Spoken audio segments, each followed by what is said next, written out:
In today's video, I'm going to teach you how to add a button column in Monday.com. To get started, open the Monday.com board where you want this button to appear. Make sure you're inside the correct board before making any changes, especially if you manage several boards for different projects or teams.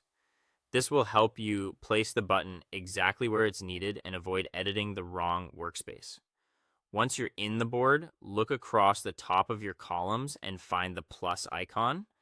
This is the option used to add a new column. Click that icon to open the column menu.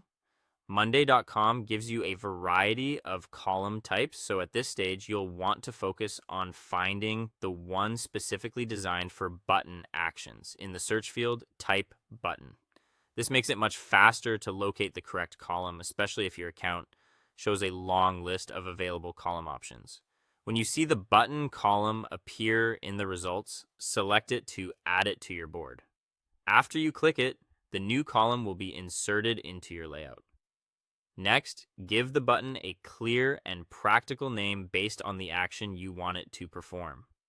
This part is important because the name should immediately tell anyone using the board what the button does.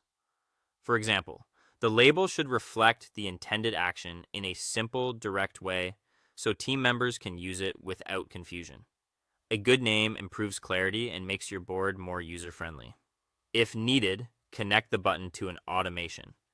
This is where the button becomes especially useful because it can trigger an action when clicked.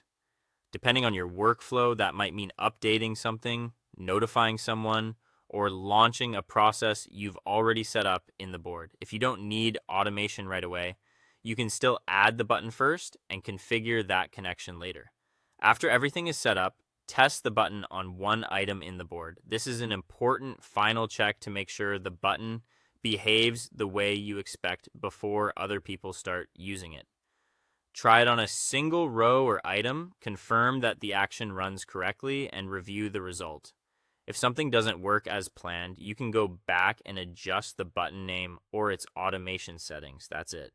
You've successfully added a button column in Monday.com and prepared it for use in your workflow.